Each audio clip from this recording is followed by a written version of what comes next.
मन लगा के और एकदम बेहतरीन तरीके से कर रहे हो तो करते रहो, ऐसे ही लगे रहो, एकदम बने रहो, अटे रहो, डटे रहो। डट के पढ़ना है, मन से पढ़ना है, लड़ते जाना है।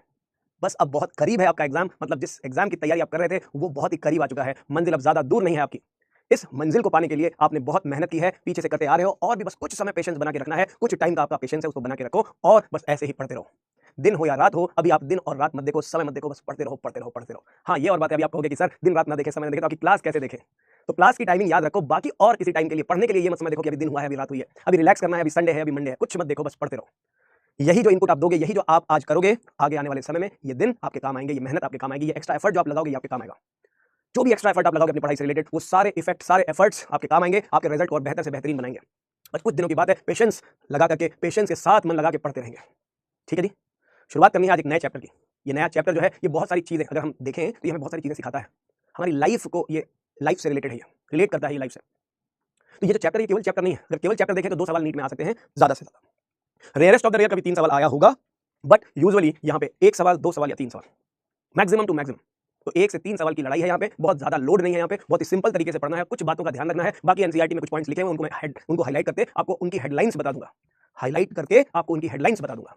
चैप्टर का नाम है, नए चैप्टर का नाम है आपका प्यारा रिप्रोडक्टिव हेल्थ। ह्यूमन रिप्रोडक्शन के सारे कंसेप्ट आपके क्लियर हो चुके होंगे, उम्मीद करता हूं आपने सारे क्वेश्चन भी लगा लिए होंगे, कुछ पीवाईक्यूज हमने डिस्कस कर लिए थे, कुछ आपने लगा लिए होंगे। तो अपने एंड से आपने उस चैप्टर को फिनिश कर दिया होगा, तभी आप ये चैप्टर शुरू करोगे, ऐसा मेरा मानना है, और मुझे लगता है कि जो मैं सोच रहा हूं, जो मैं मान रहा हूं, सही मान रहा हूं। तो शुरुआत करते हैं फटाफट से आज के इस लेक्चर की। लेक्चर नंबर 1 है आज हमारा रिप्रोडक्टिव हेल्थ का, जिसमें मेन जो पार्ट है, फर्स्ट पार्ट जो एनसीईआरटी में दिया हुआ है, उसमें इंट्रोडक्टरी पार्ट है, उसमें पहले प्रॉब्लम्स एंड स्ट्रेटजीज के बारे में बात किया है, population stabilisation and birth control के बारे में बात किया है। हम वहीं से शुरुआत करेंगे, सबसे पहले बिल्कुल सीक्वेंस से चलेंगे, इस चैप्टर का कोर समझ लेंगे। पहले इस चैप्टर में क्या बताई गई ये बातें, ये पूरा एक कथा है, पूरा एक मतलब एक समाज से संबंधित, हमारे आसपास के समाज, सोसाइटी से संबंधित है, इसलिए पहले हम इसका बेसिक पार्ट समझ लेंगे, फिर एनसीईआरटी की लाइनें पढ़ लेंगे, उसके बाद हम वो पार्ट पढ़ेंगे जहां कांसेप्चुअल चीजें ऐड होती है। तो सबसे पहले मैं आपको बताता हूं इंट्रोडक्शन। इस चैप्टर का नाम है रिप्रोडक्टिव हेल्थ, इस चैप्टर का नाम है रिप्रोडक्टिव हेल्थ। सबसे पहले मैं आपको इस रिप्रोडक्टिव हेल्थ की मीनिंग समझाऊंगा, रिप्रोडक्टिव हेल्थ की मीनिंग समझाऊंगा, रिप्रोडक्टिव हेल्थ का मतलब क्या होता है पहले मैं आपको ये समझाऊंगा। ये 2 टर्म से मिलकर बना है reproductive health, reproduction plus health से बना हुआ है। तो मतलब अगर हम इसको रिलेट करें, हेल्थ ऑफ रिप्रोडक्टिव सिस्टम, अगर बेसिक मीनिंग समझें, केवल इस स्टेटमेंट की मीनिंग समझें, ये मीनिंग समझें, तो हेल्थ का मतलब होता है, आप समझेंगे, हेल्थ तो वेल्थ होती है ना, हेल्थ होती है वेल्थ, हमारी दौलत है हेल्थ। ये नॉर्मल अगर हम कहें, नॉर्मल फंक्शंस अगर हमारे ऑर्गन्स कर रहे हैं, हेल्दी ऑर्गन्स हैं, नॉर्मल फंक्शंस कर रहे हैं, अगर हमारे ऑर्गन्स हेल्दी हैं, हेल्दी का मतलब क्या है, उनका स्ट्रक्चर नॉर्मल है और वो नॉर्मल फंक्शन भी कर रहे हैं, वैसे शरीर को हम हेल्दी बॉडी कहते हैं। Human health and disease chapter में भी हेल्थ टर्म आएगा। हेल्थ का मतलब होता है complete wellbeing in all aspects, physical हो, मेंटल हो, सोशल हो। फिजिकली, मेंटली, सोशली अगर इंसान की वेलबींग चल रही है मतलब हेल्दी है, केवल एब्सेंस ऑफ डिजीज कह रहे हैं। बॉडी अगर बन गई है, उसमें बीमारी नहीं है, शरीर बन गया है बस, एक शरीर बन गया है बस, और उसमें कोई बीमारी नहीं है, तो इसलिए इसको हम हेल्दी कहेंगे नहीं। डिजीज का होना ना होना उस बॉडी को हेल्दी या अनहेल्दी नहीं बताता। डिजीज हो या ना हो, एक हेल्दी इंसान का मतलब होता है वो हर तरीके से हेल्दी है, उसके सोचने की क्षमता, फिजिकली, मेंटली और सोशली, कह रहे हैं फिजिकल उसके ऑर्गन्स ठीक है, मेंटली उसका दिमाग सही है, ठिकाने पर है, सोशली उसका बिहेवियर, उसकी एक्टिविटी समाज में एक्सेप्टेबल है, लोगों के बीच में उठता बैठता है तो अच्छी बातें करता है, लोगों को अच्छी लगती है उसकी बातें, लड़ाई झगड़ा या मारपीट नहीं करता है, अब्यूजिव वर्ड्स का इस्तेमाल नहीं करता है, गंदे अपशब्द नहीं बोलता है, मतलब वो सामाजिक एक व्यक्ति है, समाज में बैठने लायक है, उपद्रवी नहीं है कि उपद्रव करे, तांडव करे लोगों को, जब भी हो तभी कुछ उल्टा सीधा करे, तो समाज में एक्सेप्टेबल, क्रिमिनल को समाज में एक्सेप्टेबल नहीं कहेंगे। तो कह रहे कि एक ऐसा इंसान जो फिजिकली भी हेल्दी है, उसका शरीर सामान्य है, और मेंटली भी हेल्दी है, सोशली भी हेल्दी है, सोशल हेल्थ भी उसकी ठीक है, सोशली एक्सेप्टेबल, उसको कहते हैं हेल्थ। लेकिन यहाँ पे रिलेट किया है रिप्रोडक्टिव सिस्टम से, और इसको सिंपल रिलेट करो तो पिछले चैप्टर से रिलेट करो। रिप्रोडक्टिव का मतलब क्या, रिप्रोडक्शन, तो ऐसी चीज जो रिप्रोडक्टिव हेल्थ से रिलेटेड है। तो नॉर्मल कुछ देसी लोग इसे समझेंगे, अगर आप बेसिक टर्मिनोलॉजी समझो तो इसका मतलब ये निकल के आता है healthy reproductive organs, healthy reproductive organs, healthy reproductive organs, healthy reproductive organs, और हेल्दी रिप्रोडक्टिव ऑर्गन के साथ नॉर्मल फंक्शन कर रहे हैं with normal physiological function, normal physiological function, normal physiological function, जितने ऑर्गन्स हैं वो अपना नॉर्मल फंक्शन कर रहे हैं, नॉर्मल फिजियोलॉजिकल रोल प्ले कर रहे हैं। तो healthy reproductive organ with normal function is called reproductive health. ऐसा ही इंसान रिप्रोडक्टिवली हेल्दी कहा जाएगा जिसके हेल्दी ऑर्गन्स हो, उसके रिप्रोडक्टिव ऑर्गन्स, टेस्टिस, ओवरी और बाकी रिप्रोडक्टिव सिस्टम के जो पार्ट है वो सारे नॉर्मल है, मेल और फीमेल दोनों के केस में। यह सिंपली कह रहे हैं, simply this term refers to, term reproductive health simply refers to, simply refers to, ये सिंपल रेफरेंस के थ्रू हमने ये बताया कि हेल्दी ऑर्गन नॉर्मल फंक्शन करेंगे तो वही हेल्दी है, वही रिप्रोडक्टिव हेल्थ है। लेकिन कह रहे क्या केवल कोई इंसान बच्चे पैदा कर सकता है? क्या कोई इंसान अगर अपने बच्चे पैदा कर सकता है, प्रोजेनी पैदा कर सकता है, बस समाज उसी से हेल्दी हो जाएगा? कह रहे थोड़ा बड़े लेवल पर सोचें, थोड़ा सोसाइटी के लेवल पर सोचें, एक ग्लोबल लेवल पे सोचें, विश्व स्तरीय सोचें इसे, या देश के स्तर पर सोचें, या राष्ट्र के स्तर से अगर सोचें, तो क्या केवल इंसान अगर बच्चे पैदा करता रहे, खाली जनसंख्या बढ़ाता रहे, उसको बच्चा पैदा करने की एबिलिटी उसकी अच्छी है, तो क्या वही हेल्दी है? नहीं, हेल्दी समाज अगर बनाना है तो खाली बच्चे पैदा करना नहीं होगा, बच्चों को पढ़ाना भी तो है, बच्चों को पढ़ लिख के काबिल भी तो बनाना है, बच्चों को समाज में एक जगह भी तो देनी है। केवल जानवरों की तरह बच्चे पैदा कर दिया और छोड़ दिया, ऐसा तो नहीं करना ना, कि जाएं वो बच्चे जाएं और अब वो बच्चे पैदा करें, लाखों करोड़ों अरबों तो ऑलरेडी हो चुके हैं। अगर वो खाली बच्चे पैदा करेंगे तो होगा क्या, समाज में लोगों में क्या न रहने की जगह होगी, ना खाने की जगह होगी, क्राइम पे क्राइम होता जाएगा, क्रिमिनल्स बढ़ते जाएंगे, लोग बेरोजगार होते जाएंगे, तो क्राइम ही करेंगे सीधा सीधा पैसा कमाने के लिए। तो बच्चे पैदा करना ही खाली रिप्रोडक्टिव हेल्थ को डिफाइन नहीं कर सकता, इसलिए डब्ल्यूएचओ ने इसका दायरा बढ़ाया। वर्ल्ड हेल्थ ऑर्गेनाइजेशन ने कहा रिप्रोडक्टिव हेल्थ को खाली बच्चे पैदा करने से रिलेट नहीं कर सकते। खाली बच्चे पैदा कर दिए, normal reproductive organ, penis normal है, टेस्टिस नॉर्मल, इंसान बच्चे पैदा कर रहा है, आन दो ऐसा अगर कर रहा है तो वो हेल्दी नहीं हो सकता। समाज और भी बहुत सारी चीजों से बना हुआ है, बहुत सारे फैक्टर्स इसमें जुड़े हुए हैं। समाज की बहुत सारी समस्या है, बेरोजगारी से लेकर के हम बात करें इनफर्टिलिटी तक, ये सब समाज की समस्या है। कोई फर्टाइल है तो बच्चे पैदा करे जाए, जो कुछ लोग इनफर्टाइल है वो क्या करें, हमें उनकी भी हेल्थ का ख्याल रखना है। लड़का पैदा हो रहा है तो हम ढोल बजाए, लड़की पैदा हो रही तो उसे मार दिया जाए, हमें उसका भी ध्यान रखना है। समझ आ रही बात? कह रहे हैं बच्चे पैदा करना ही समाज का कर्तव्य नहीं है, समाज में अपनी कुछ रिस्पॉन्सिबिलिटीज भी है, एज इंडिविजुअल भी हमारी रिस्पॉन्सिबिलिटी है, सोशल लेवल पे हमारी कुछ रिस्पॉन्सिबिलिटी है, कुछ हम इंडिविजुअल लेवल पे करते हैं, अपने घर के लेवल पे करते हैं, और कुछ हम समाज के लिए करते हैं, सोशल कंट्रीब्यूशन करते हैं। तो कह रहे जब हम इन सारी बातों के साथ क्यूमुलेट करते हैं, इकट्ठा करते हैं, तब जाकर के बनता है एक रिप्रोडक्टिवली हेल्दी सोसाइटी, जिसका ऑब्जेक्टिव है हेल्थ, ओवरऑल हेल्थ में इंप्रूवमेंट। बच्चों की स्वास्थ्य, जो बच्चे हैं उनको भूखमरी हो रही है, खाना नहीं मिल रहा है, इतनी जनसंख्या होगी, खाना हम अवेलेबल नहीं करा पा रहे, रोजगार हम अवेलेबल नहीं करा पा रहे, शिक्षा सब तक पहुंच, केवल अभियान चला रहे, सर्व शिक्षा अभियान, क्या सब तक शिक्षा पहुंच पा रही है? कहीं अन्न के बारे में हम सोच रहे हैं लोगों को अनाज मिल सके, क्या सब तक अनाज पहुंच पा रहा है? सब तक न शिक्षा पहुंच पा रही है, न सब तक अनाज पहुंच पा रहा है। तो अगर समाज एक बैलेंस रहेगा, अवेक होगा, जागेगा समाज, अवेयरनेस होगी, तो कह रहे हैं ओवर पॉपुलेशन को सबसे पहले कंट्रोल किया जाएगा, बढ़ती हुई जनसंख्या को कंट्रोल किया जाएगा, और जनसंख्या अगर नियंत्रण में रहेगी और साथ में हम डेवलपमेंट करते रहे, तो डेवलपमेंट के साथ इकोनॉमी बढ़ेगी देश की, और देश की इकोनॉमी से इकोनॉमिक प्रॉस्पेरिटी बढ़ेगी, और इससे हमारे समाज के बच्चे तक एजुकेशन पहुंचेगी। जब बच्चा एजुकेशन लेगा तो उस समाज के अंदर आप देखोगे वो डेवलप्ड समाज जो होगा वो एक हेल्दी समाज होगा, उस समाज की ग्रोथ होगी, चाहे वो इकोनॉमिक पॉइंट ऑफ व्यू से कहें या overall world point of view से कहेंगे, हम इकोनॉमिक रूप से भी सुदृढ़ होंगे और हमारे लोग भी स्ट्रांग होंगे, मजबूत होंगे, हेल्दी होंगे। तो कह रहे बहुत सारे एस्पेक्ट को इसका दायरा बढ़ाते हुए WHO ने डिफाइन किया, according to WHO world health organisation जिसे हम कहते हैं, उसके अकॉर्डिंग अगर हम बात करें, according to WHO world health organisation, कौन सा ऑर्गेनाइजेशन? World health organisation.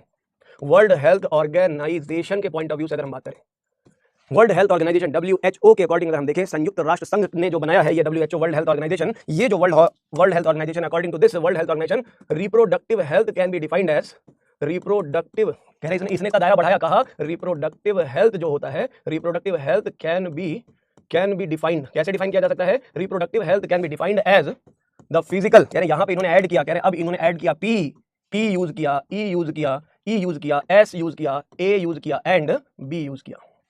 तो पेशाब, आपको याद रखना, ये पेशाब नहीं है, ये पेशाब है, पेशाब। क्या कह रहे हैं? According to WHO reproductive health को डिफाइन करने के लिए इन्होंने बताया physical, P for physical, E for emotional, कौन सा चैनल? इमोशनल, फिर S का मतलब है सोशल, एंड B का मतलब है बिहेवियरल।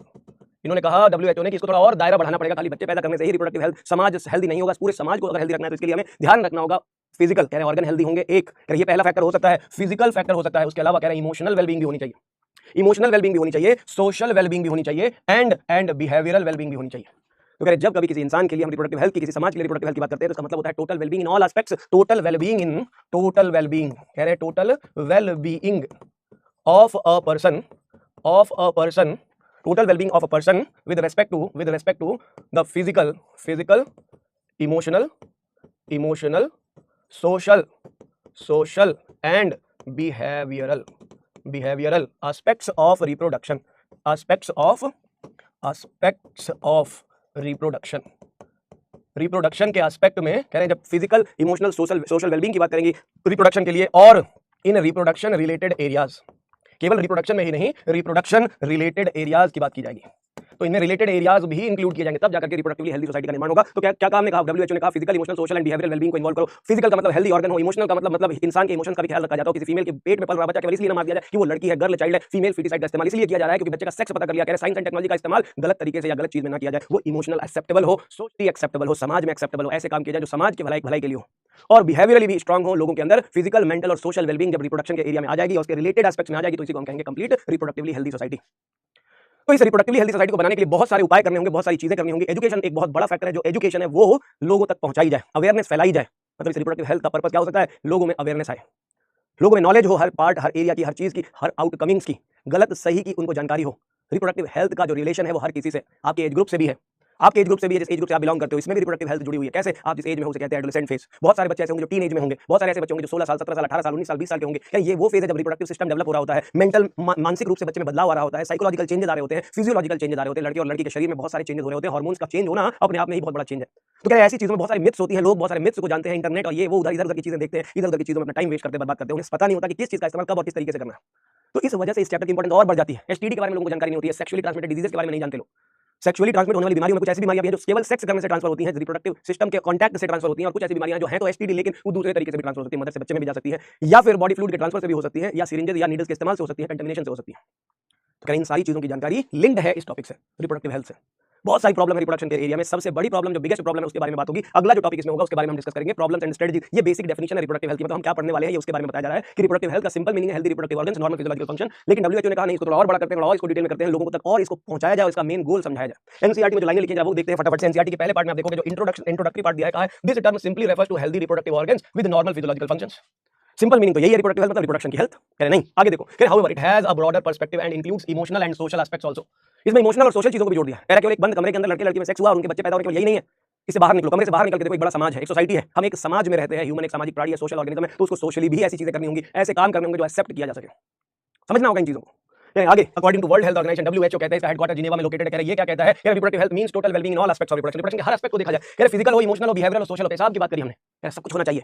इसके बाद कह रहे therefore a society with people having physically functionally normal reproductive organ, कह रहे फिजिकली फंक्शनली नॉर्मल ऑर्गन है एक, दूसरा कह रहे उसमें इमोशनल कैरेक्टर भी डाल दिया, मतलब एक कंप्लीट मूवी तैयार कर दिया। पहले खाली सीरियस मूवी नहीं है, या खाली बच्चे पैदा करने वाली मूवी नहीं है, मूवी में बताया इसमें इमोशंस भी हैं, थोड़ा इमोशन भी है, थोड़ा बिहेवियर भी है, कह रहे थोड़ा नमक है, थोड़ा मसाला है, सब मिला करके तैयार होता है, जो सेक्स रिलेटेड पॉइंट होंगे तब जाकर के तैयार होती है रिप्रोडक्टिव हेल्थ सोसाइटी। कह रहा है why it is significant to maintain reproduction and what are the methods to take to achieve it, let us examine. मतलब इस चैप्टर में जो हम पढ़ने वाले हैं यही सब एग्जामिन करने वाले हैं कि रिप्रोडक्टिव हेल्थ में और क्या-क्या है और किन चीजों से जुड़ा हुआ है। तो अगला टॉपिक आता है वो है प्रॉब्लम्स एंड स्ट्रेटजीज। समाज की बड़ी समस्या क्या है और उसकी क्या स्ट्रेटजी बनाए उसको ओवरकम करने की। इस टॉपिक का अगला हिस्सा है वो है समाज की सबसे बड़ी प्रॉब्लम्स को समझना। और सबसे बड़ी प्रॉब्लम क्या थी पूरे समाज की, वो थी ओवर पॉपुलेशन। अगर हम बिगेस्ट प्रॉब्लम की बात करते हैं इस चैप्टर में जो सबसे ज्यादा एम्फेसिस किया है, वैसे तो बहुत सारी प्रॉब्लम है समाज में, गरीबी से लेकर के बहुत सारी चीजें भुखमरी तक, लेकिन यहाँ पे सबसे बड़ी प्रॉब्लम लिखा गया है the biggest problem of this society, हमारी सोसाइटी की सबसे बड़ी प्रॉब्लम है ओवर पॉपुलेशन। ओवर पॉपुलेशन, समाज में बढ़ती हुई जनसंख्या, अत जनसंख्या, और बढ़ती हुई इस जनसंख्या की वजह से बहुत सारे आउटकम्स या प्रॉब्लम्स फेस करनी पड़ती है इस समाज में रहने वाले लोगों को, इसकी कीमत चुकानी पड़ती है इस समाज में रहने वाले लोगों को। तो जो समाज में रह रहे लोग हैं उनको इसकी जो कीमत चुकानी पड़ेगी, उसके बारे में बात होगी। बिगेस्ट प्रॉब्लम है ओवर पॉपुलेशन, मतलब हमारा टारगेट है इस ओवर पॉपुलेशन पे चर्चा करना, बढ़ती हुई जनसंख्या पे नियंत्रण करना। और हमारी कंट्री, आपको जान करके ये जानना चाहिए, आप जानते भी होंगे कि India was amongst the first countries, कह रहे बहुत सारी कंट्रीज थी, उनमें से India one of the country थी जिसने अपने यहाँ फैमिली प्लानिंग प्रोग्राम शुरू करके एक इनिशिएटिव लिया था। बढ़ती हुई जनसंख्या के नियंत्रण से रिलेटेड पहली बार फैमिली प्लानिंग प्रोग्राम शुरुआत करी गई 1951 में, जिसका प्रमुख उद्देश्य था फैमिली प्लान करना, मतलब लोग फैमिली के बारे में प्लानिंग करें, सोचें इसके बारे में कि हमें अपनी फैमिली को प्लान करना चाहिए। हम दो, हमारे दो का स्लोगन चलाया गया कि हम लोग दो रहेंगे, मतलब पेरेंट्स दो, बच्चे दो, मम्मी पापा और उनके दो बच्चे। तो मम्मी पापा और उनके दो बच्चे, मतलब मम्मी पापा की जनसंख्या करें, मम्मी पापा की जब डेथ होगी तो उनके नंबर को बैलेंस करेंगे उनके बच्चे। बढ़ती हुई जनसंख्या में इस ग्रोथ को जो बहुत ज्यादा बढ़ रही है उसको मेंटेन करने का एक तरीका हो सकता है तो लोगों तक पॉपुलेशन में अवेयरनेस फैलाई जाए, लोगों को बताया जाए, प्रिंट मीडिया के थ्रू। सोशल मीडिया तो उस समय उतना ज्यादा नहीं था, लेकिन प्रिंट करके, पेपर प्रिंटिंग एक्सप्रेस, टेलीविजन का दौर चला, टीवी में ऐड चलेगा, गवर्नमेंट ऑर्गेनाइजेशन ने बहुत सारे जो तरीके अपना उसमें जो है वो लोगों तक अवेयरनेस करे। रेडियो के माध्यम से लोग रेडियो सुनते थे, तो रेडियो में ऐड के थ्रू ऐड फिल्म्स बनाने लगे लोग, ऐड बनाने लगे लोग। सरकारी अस्पतालों का जो वीडियो है उसका वीडियो बना करके लोगों में अवेयरनेस फैलाई गई। छोटा परिवार सुखी परिवार, ये सारे स्लोगन्स लिखे गए गांव में, देहातों में, ब्लॉक्स में, सब जगह। लेकिन पढ़ा हो कोई, सब कोई पढ़ा कहाँ होता है? अगर पढ़ा भी होता है तो पढ़ाई एक होता है केवल किताबें पढ़ना और एक होता है किताबों को पढ़ना और उसे समझना, अपनी लाइफ में अच्छे कैरेक्टर्स को उतारना। ये मोटिवेशन कहाँ था लोगों में? तो जनसंख्या बढ़ती ही जा रही थी। लेकिन इंडिया, इसमें एक पॉइंट है समझने वाला, India was among the first countries, बहुत सारी कंट्रीज में से इंडिया भी एक थी जिसने अपने यहाँ पहली बार फैमिली प्लानिंग प्रोग्राम को इनिशिएट किया, इनिशिएटिव, ताकि लोगों में पॉपुलेशन को लेकर के अवेयरनेस आए 1951 में। बाद में इसी फैमिली प्लानिंग प्रोग्राम को धीरे धीरे और चीजों से रिलेट किया गया, इसका एरिया बढ़ाया गया, इसके दायरे बढ़ाया गया, और अब इसे हम बाद में इसका नाम दे दिया reproductive and child health care programme. मतलब केवल पॉपुलेशन का, केवल पॉपुलेशन कंट्रोल में वही नहीं, इसके साथ और भी चीजें। रिप्रोडक्टिव हेल्थ की केयर की जाए, मैटरनल हेल्थ की केयर की जाए, मदर जो प्रेग्नेंट मदर होती है, मदर को क्या खाना चाहिए प्रेगनेंसी के दौरान, ये लोगों को बताया जाए। प्रेगनेंसी के दौरान जो मदर को न्यूट्रिएंट्स लेने चाहिए जिससे बच्चा डिफेक्टिव ना हो, डिफेक्ट्स ना आए, इसके लिए मदर को जानकारी दी जाए। गांव शहर जाकर के लोगों ने ये जो है एक मुहिम छेड़ी, गवर्नमेंट ने, सरकार ने कई सारी योजनाएं बनाई, छोटी टुकड़ियां, ग्रुप्स बनाए गए जिसमें औरतें या महिलाएं या पुरुष होते थे, मेल या फीमेल जो वर्कर्स होते थे, ये लोग जाते थे गांव में, लोगों को समझाते थे। चल पड़ी है एक डगर गांव और शहर, ऐसा स्लोगन, ऐसे गाने बनाए गए थे। चल पड़ी है एक लहर गांव और शहर, शिशु की रक्षा संदेश हमारा, ऐसा मैसेज दिया गया था। शिशु की रक्षा संदेश हमारा, शिशु की रक्षा उद्देश्य हमारा। मम्मा जो मम्मी होती है, गर्भावस्था प्रेगनेंसी के टाइम पे मदर की सुरक्षा को इंश्योर किया जाए। जो वैक्सीनेशन बर्थ के बाद बच्चे को चाहिए वो वैक्सीन उसे दी जाए ताकि वो डिजीज से लड़ सके। मदर प्रॉपर डाइट ले प्रेगनेंसी के दौरान और प्रेगनेंसी के बाद। कई बार तो ऐसा होता था कि मदर की खाने के न्यूट्रिएंट की डेफिशिएंसी की वजह से मदर की भी हेल्थ ठीक नहीं रहती थी और प्रेगनेंसी भी ठीक नहीं रहती थी, बच्चे की डेथ हो जाती थी। तो कह रहे ऐसी मुहिमें चलाई गई थी। तो बाद में इसका नाम रखा गया, फैमिली प्लानिंग प्रोग्राम का नाम रख दिया गया reproductive and child health care programme. तो रिप्रोडक्टिव हेल्थ का ध्यान रखा जाए, चाइल्ड की हेल्थ का मतलब बच्चे को मदर का मिल्क मिले, इन्फेंट को, न्यूबॉर्न को मदर का मिल्क दिया जाए, मदर मिल्क, ब्रेस्ट फीडिंग को प्रमोट किया जाए ताकि बच्चे में इम्यूनिटी बढ़े। बच्चा जब इम्यूनाइज्ड होगा, उसको इम्यूनिटी प्रॉपर मिलेगी, उसको वैक्सीन प्रॉपर मिलेगी, डिजीज से वो लड़ने लायक रहेगा, डिजीज फाइटिंग टेंडेंसी उसकी रहेगी, तब एक स्वस्थ भारत का निर्माण होगा। कह रहे छोटी बातों को भी ध्यान रखें, खाली बच्चा पैदा कर दिया छोड़ दो ना, बच्चा हेल्दी होना चाहिए, हेल्थ ठीक रहे, मदर की हेल्थ ठीक रहे। ऐसा ना हो प्रेगनेंसी में कोई इतनी ब्लीडिंग हो जाए, मेडिकल फैसिलिटी नहीं हमारे पास, चेक ही नहीं कर पाए, प्रॉब्लम क्या थी, मदर की डेथ हो गई। कई बार ज्यादा बच्चा पैदा करने की वजह से मदर की डेथ हो जाती थी। पहले 14 साल की उम्र में शादी हो जाती थी लड़कियों की, 12 साल की उम्र में शादी हो जाती थी लड़कियों की, तो मैरिजेबल एज बनाई गई 18 साल लड़कियों के लिए, 21 साल लड़कों के लिए। 14 साल, 12 साल में कन्या विवाह, बाल विवाह हो जाते थे, बाल विवाह बचपन में शादी हो जाती थी। शादी के बाद अब सोचो कोई बूढ़ा आदमी, बड़ा आदमी, किसी की एज 40 साल है और लड़की की उम्र 14 साल, शादी करा दी, 14 और 40 का डिफरेंस नहीं सोचते थे लोग, शादी कर देते थे। कह रहे अभी बच्चा बड़ा ही नहीं हुआ, अभी बच्चा तो कच्चा घड़ा है, कह रहे उस कच्चे घड़े की तरह था और उसकी शादी कर दी, उसको प्रेगनेंसी ठहराने पर मजबूर कर दिया। क्या 14 साल की लड़की बच्चा पैदा करने लायक होती है? नहीं, डेथ हो जाती थी। कम उम्र में लड़कियों की डेथ का कारण बन जाता था। जल्दी शादी होती थी तो जल्दी बच्चे होने लगते थे, जल्दी बच्चे होते थे तो ज्यादा दिन तक बच्चे पैदा करती थी औरतें, कई दिनों तक बच्चे, कई सारे बच्चे हो जाते थे, पॉपुलेशन बढ़ने लगती थी। कह रहे बहुत सारी चीजें थी, इससे लिंक थी। तो इस चैप्टर में इन्हीं सारी बातों को डिस्कस किया गया है, समाज की उन बुराइयों को जो पूरे समाज को अनएक्सेप्टेबल बनाती है, पूरे सोसाइटी को अनएक्सेप्टेबल बनाती है। इलिटरेट समाज को लिटरेट बनाना, एजुकेट करना पीपल को, गवर्नमेंट द्वारा कई सारे अभियान चलाया जाना, टीचर का रोल, पेरेंट का रोल, माँ बाप का रोल, बड़े भाई बहनों का रोल, अपने छोटे भाई बहनों के लिए, पेरेंट का अपने बच्चों के लिए, टीचर्स का मेरे प्यारे स्टूडेंट्स के लिए, मेरे प्यारे बेहतरीन स्टूडेंट्स के लिए, आपके लिए। ये चैप्टर भले ही 2 क्वेश्चन हो सकता है नीट में, लेकिन ये समाज को एक मैसेज है ये चैप्टर। आप देखो आईएएस के एग्जाम में भी, सिविल सर्विस के एग्जाम में भी ये चैप्टर इंट्रोड्यूस है, वहां पे इस पे भी सवाल पूछे जाते हैं। तो ये केवल एक चैप्टर नहीं है जिसे पढ़ करके छोड़ दिया। सिगरेट स्मोकिंग जैसे लोग करते हैं, सिगरेट के डब्बे पर लिखा होता है smoking cigarette is injurious to health, वो वार्निंग इग्नोर करके लोग सिगरेट पीते हैं। इस चैप्टर को पढ़ दिया, इसको इग्नोर करके लोग लाइफ जीते हैं। अरे इग्नोर नहीं करना है, इसको समझना है, इसके कोर को, इसका क्या पर्पस है, इसको समझना है। तो इस चैप्टर में दी गई एक बात बहुत कीमती है, कीमती वर्ड्स हैं, आप एक बार इसको थॉरली पढ़ेंगे। मैं इसको पढ़ाऊंगा आपको यहाँ पे एनसीईआरटी की लाइनों को, मेन पॉइंट को लिखूंगा भी। जैसे मैंने अभी आपको बताया सबसे बड़ी प्रॉब्लम थी ओवर पॉपुलेशन, उसके लिए बहुत सारी स्ट्रेटजीज बनाई। इसमें और एक पॉइंट लिखा गया, India was the first country, India was amongst first countries, India one country थी, countries took initiative to control population, to control over population को कंट्रोल करने के लिए इंडिया ने एक मुहिम चलाई, ओवर पॉपुलेशन को कंट्रोल करने के लिए मुहिम चलाई गई, जिसके लिए इन्होंने कहा फर्स्ट फैमिली प्लानिंग प्रोग्राम। इन्होंने क्या इनिशिएटिव लिया? फैमिली प्लानिंग प्रोग्राम की शुरुआत की गई। फैमिली प्लानिंग प्रोग्राम इंडिया ने स्टार्ट किया, प्रोग्राम कंट्रोल करने के लिए ओवर पॉपुलेशन को। Family planning programme was initiated in 1951। बाद में इसी प्रोग्राम को थोड़ा और वाइड किया गया, बड़े एरिया में इसको जो है, पहले ये सीमित था कि परिवार छोटे होंगे सुखी होंगे, बाद में इसे और थोड़ा इलैबोरेट किया गया, और भी एरियाज को इसमें इंक्लूड किया गया, और बाद में later this programme is known as now later this programme was called RCH, इसका नाम रखा RCH। कभी कभी फुल फॉर्म पूछा जा सकता है, आपके लिए इंपॉर्टेंट है, याद रखेंगे। RCH का मतलब होता है reproductive and child health care programme. क्या कहते हैं इसको? Reproductive and child health care programme. कौन सा प्रोग्राम? ये reproductive and child health care programme कहा जाता है। तो याद रखेंगे, ये इंडिया पहली कंट्री थी जिसने इनिशिएटिव लिया, फैमिली प्लानिंग प्रोग्राम इनिशिएट किया 1951 में। बाद में इसी प्रोग्राम का नाम रखा गया reproductive and child health care programme. इसे हम अब RCH कहते हैं, जो टारगेट करता है मैटरनल मोर्टिलिटी रेट को, मदर की डेथ को प्रेगनेंसी के टाइम पे रोकने को, और इन्फेंट मोर्टिलिटी रेट को रोकने को, IMR।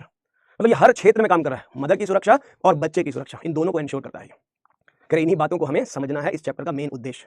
और भी बहुत सारी बातें हैं इसमें, एक सबसे बड़ी प्रॉब्लम ओवर पॉपुलेशन है, लेकिन इसके साथ साथ साइंस एंड टेक्नोलॉजी का एक टॉपिक है जो एमनियोसेंटेसिस, उसके बारे में विद्या और समाज की एक बड़ी कुरीति है। लोग ऐसा प्रोसेस, एमनियोसेंटेसिस पे एक पॉइंट है, इसको मैं जरा बता देता हूं आपको, पहले बताता हूं फिर आगे हम बढ़ते हैं। मैं आपको पहले बता देता हूं, एमनियोसेंटेसिस एक बड़ा इंपॉर्टेंट टॉपिक है यहाँ।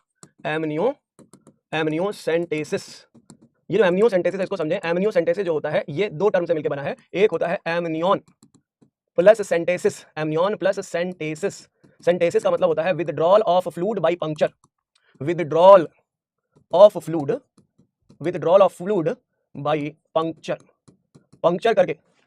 करके सिरिंज की मदद से, नीडल की मदद से पंक्चर करके विथड्रॉ कर लिया जाता है फ्लूइड को। कौन सा फ्लूइड? जो एमनियोटिक फ्लूइड होता है। मदर की वॉम्ब में जहां बेबी डेवलप होता है, मदर की वॉम्ब में जहां बेबी डेवलप होता है, यूट्रस में जहां पे बेबी डेवलप हो रहा है, जो एम्ब्रियोनिक डेवलपमेंट हो रहा है, जो प्रोसेस है एम्ब्रियो के डेवलपमेंट का। आप देखो, मान लो ये प्रेगनेंसी है और ये डेवलपिंग बेबी है, ये है डेवलपिंग बेबी, ये मान लो डेवलपिंग बेबी, ये बच्चा डेवलप हो रहा है, और मदर की बॉडी में ये कनेक्टेड होता है यूट्राइन वॉल से, ये तो हमें सबको पता है, ये यूट्रस की वॉल से कनेक्टेड होता है। लेकिन इस बच्चे के चारों तरफ एक फ्लूइड जैसा एनवायरनमेंट होता है, इस बच्चे के चारों तरफ। आप देखोगे, इसे कहते हैं एमनियोटिक फ्लूइड। ये जो एम्ब्रियो है मदर की वॉम्ब में डेवलप होता हुआ, इस एम्ब्रियो के चारों तरफ एक फ्लूइड प्रेजेंट है, इस फ्लूइड को कह रहे हैं एमनियोटिक फ्लूइड। क्या कह रहे हैं? इस फ्लूइड को कह रहे हैं एमनियोटिक फ्लूइड। क्या नाम है इसका? इसका नाम है एमनियोटिक फ्लूइड। एमनियोटिक फ्लूइड, वैसे तो ये एमनियोटिक फ्लूइड जो होता है शॉक एब्जॉर्बर है, टेंपरेचर रेगुलेटर है, बहुत सारे काम कर रहा है, बच्चे को सूखने से बचा रहा है, ड्राइनेस से बचा रहा है, बहुत सारे काम कर रहा है। लेकिन इस एमनियोटिक फ्लूइड के अंदर कुछ फीटल सेल, इसका फीटस की जो स्किन सेल्स होती है ना, इस फीटस की, इस एम्ब्रियो की जो स्किन की सेल्स होती है, देखिए ये इस फीटस की स्किन की सेल है, या उसकी जो बॉडी सेल्स है, ये जो स्किन की सेल है इस फीटस की, या इस फीटस की जो बॉडी की सेल्स होती हैं, ये सेल्स भी एमनियोटिक फ्लूइड में पाई जाती हैं। Some of the foetal cells are also present in amniotic fluid. क्या होती है यहाँ पे? Some foetal cells are also present. क्या होती हैं? Some foetal cells are also present. इसके अंदर फीटस की सेल्स पाई जाती हैं। अब क्या साइंटिस्ट ने कहा कि अगर हम इन सेल्स को निकाल लें, इन सेल्स की स्टडी कर लें, तो कोई जेनेटिक डिसऑर्डर होगा वो हमें पता चल जाएगा। साइंस एंड टेक्नोलॉजी का खेला देखो, यानी अगर हम इन सेल्स को निकाल लें तो हमें पता चल जाएगा कि किस बच्चे को कोई जेनेटिक डिसऑर्डर तो नहीं। तो डॉक्टर्स ने, साइंटिस्ट ने इस टेक्निक को इजाद किया कि अगर हम इस मदर की बॉडी से, अगर हम एब्डोमेन को पेनिट्रेट करके उसके अंदर पंक्चर करके एक सिरिंज, एक नीडल घुसेड़ दें, फिर उसके अंदर हमने नीडल इंसर्ट करी, और इस नीडल को इंसर्ट करके हमने वहां के एमनियोटिक फ्लूइड का विड्रॉल कर लिया। देखो, हमने इसको पंक्चर किया और हमने पंक्चर करके एब्डोमेन, ये जो एमनियोटिक फ्लूइड है इसका विड्रॉल कर लिया। इसे कहते हैं सेंटेसिस, विड्रॉल ऑफ फ्लूइड। हम क्या करते हैं? इस सेल को, इस फ्लूइड को विड्रॉ कर लेते हैं, तो विड्रॉल ऑफ एमनियोटिक फ्लूइड किया जाता है। इसका प्रोसीजर क्या है? इंजेक्शन, सिरिंज का इस्तेमाल करके विथड्रॉल किया जाता है, withdrawal of amniotic fluid, withdrawal of amniotic fluid, puncture करके एमनियोटिक फ्लूइड निकाल लिया जाता है, जिसके अंदर फीटल सेल्स होती हैं, for examination, foetal cell examination किया जाएगा, एग्जामिनेशन ऑफ एनी अबनॉर्मैलिटी, कोई अबनॉर्मैलिटी हो उस डेवलपिंग बेबी में, उस बच्चे में कोई अबनॉर्मैलिटी हो, जैसे कि कोई क्रोमोसोमल या जेनेटिक डिसऑर्डर, कोई क्रोमोसोमल या कोई जेनेटिक डिसऑर्डर हो, उस क्रोमोसोमल या जेनेटिक डिसऑर्डर्स को ऑब्जर्व किया जाता है, आइडेंटिफाई किया जाता है, डिटेक्ट किया जाता है, एग्जामिन किया जाता है इस मेथड के थ्रू। जैसे कौन से जेनेटिक डिसऑर्डर हो सकते हैं? जैसे हीमोफीलिया हो सकती है, haemophilia, bleeders disease, genetic disease है ये हीमोफीलिया, या फिर डाउन्स सिंड्रोम हो सकता है। क्या हो सकता है? डाउन्स सिंड्रोम, क्रोमोसोमल एबनॉर्मलिटी है ये, डाउन्स सिंड्रोम हो सकता है, या फिर सिकल सेल एनीमिया, ये भी एक जेनेटिक डिजीज है, और भी बहुत सारी हो, तो हमने कुछ नाम लिख दिए केवल। तो चाहे वो हीमोफीलिया हो, डाउन सिंड्रोम हो या सिकल सेल एनीमिया हो, इन डिसऑर्डर्स का पता लगाने के लिए हमने ये काम किया था।